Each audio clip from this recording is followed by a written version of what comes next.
2 3 4 5 6 7 8 बार गुणा करो। देखो मैं यहीं पे कर लेता हूँ, ठीक है, इससे पता चल जाएगा कि ये कितना लिखा है। सबसे पहले किसी भी ड्राइंग का उसके राइट हैंड साइड में जो नोट रहता है उसको पढ़ा जाता है। जैसे यहाँ पे लिखा गया है, ये चीज़ पहले सभी जगह देख लो, सभी में पढ़ लिया करो, ठीक है।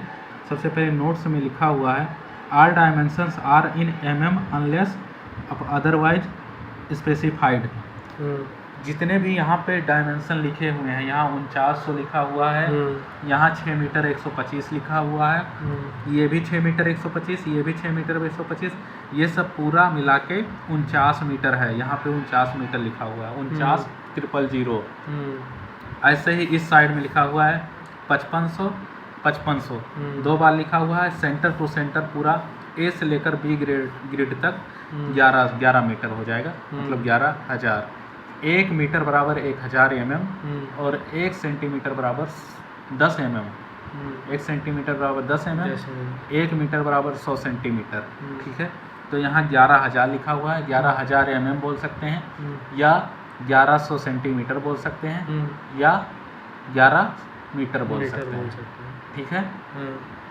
उसके बाद अब हम आ जाएंगे यहाँ पे, ठीक है, नोट में यहाँ लिखा हुआ है कि सभी डायमेंशन जो हैं वो मिलीमीटर में हैं, और कुछ का डायमेंशन नहीं लिखा रहेगा तो उसको क्या कहते हैं, कुछ के डायमेंशन लिखा रहेंगे, उसमें मीटर लिख दिया जाएगा पीछे, ठीक है। दूसरा क्या लिखा हुआ है, all structure concrete shall be of grade M25 and PCC M10 confirming to IS code 456/2000। ये IS कोड 456/2000 RCC का है, ठीक है। इसमें क्या है, अगर तुमको कंक्रीट कहीं पे भी डालना है, PCC करना है, PCC का फुल फॉर्म होता है प्लेन सीमेंट कंक्रीट। उसके बाद RCC का है, RCC का होता है रेनफोर्स सीमेंट कंक्रीट।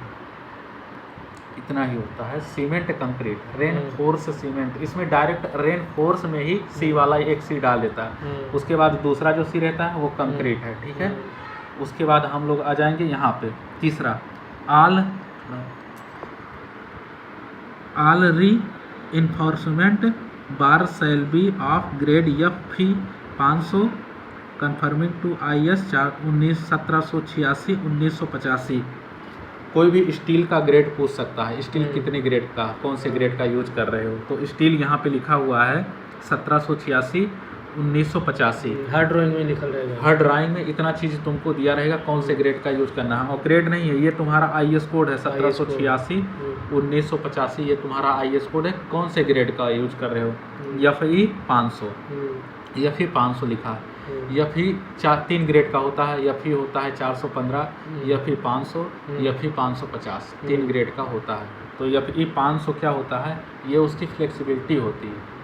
फ्लेक्सिबिलिटी जैसे मतलब अगर हम टेस्ट करेंगे तो 500 न्यूटन पर mm² का जब उस पर लोड लग जाएगा तो वो अपने आप टूट जाएगा या मुड़ के क्रैक हो जाएगा, ऐसा हो जाएगा।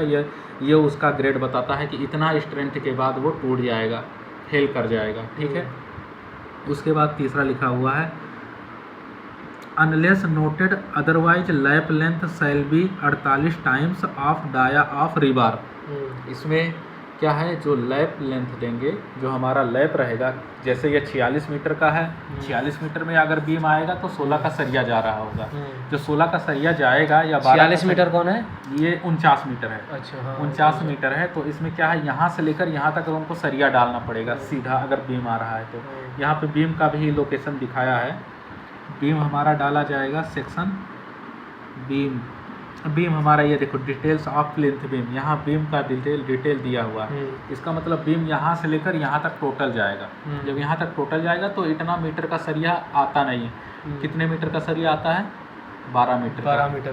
फुल लेंथ का सरिया 12 मीटर का आता है।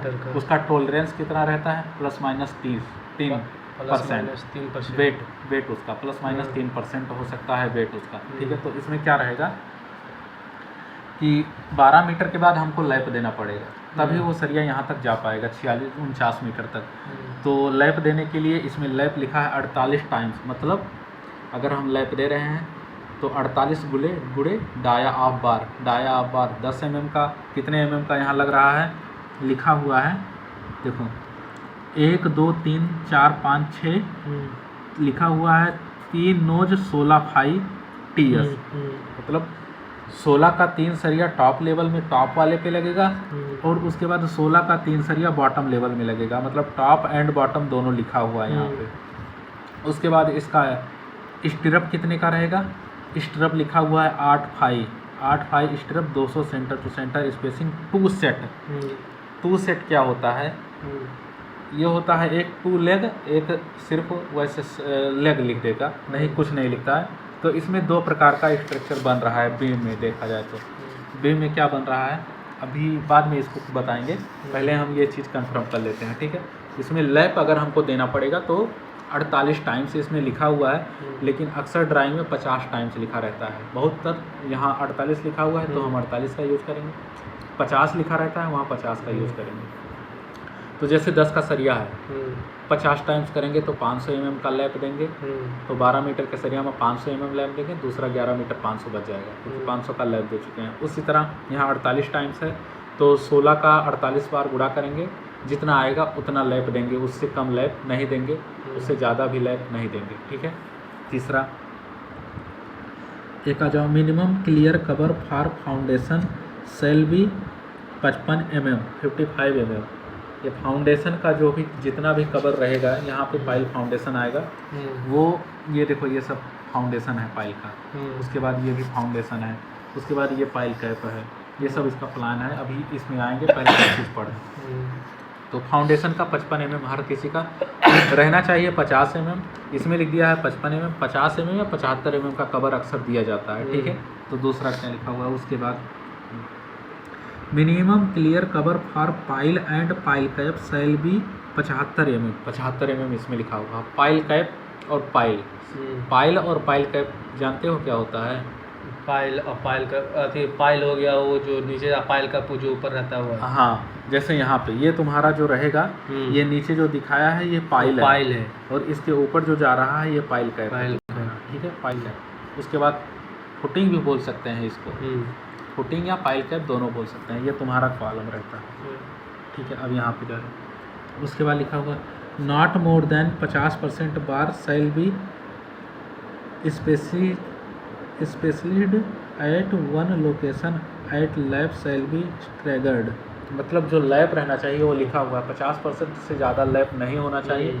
और दूसरा चीज़ लैप अल्टरनेट रहना चाहिए। अल्टरनेट रहने का मतलब मान लो एक सरिया इधर से गया हुआ है, एक सरिया इधर से गया हुआ है, दोनों यहाँ तक है तुम्हारा, तो तुमको क्या करना है, एक को या तो कटिंग कर पहले से कटिंग करके छोटा लगाना है, 800 mm या 50-16 के हिसाब से 800 mm आएगा, तो या तो उतना डाउन करके लगाओ या तो इतना ये हाइट करके लगाओ 800 mm, तब जाके दोनों का लैप करना है। अल्टरनेट लैप रहना चाहिए, एक साथ लैप नहीं रहना चाहिए।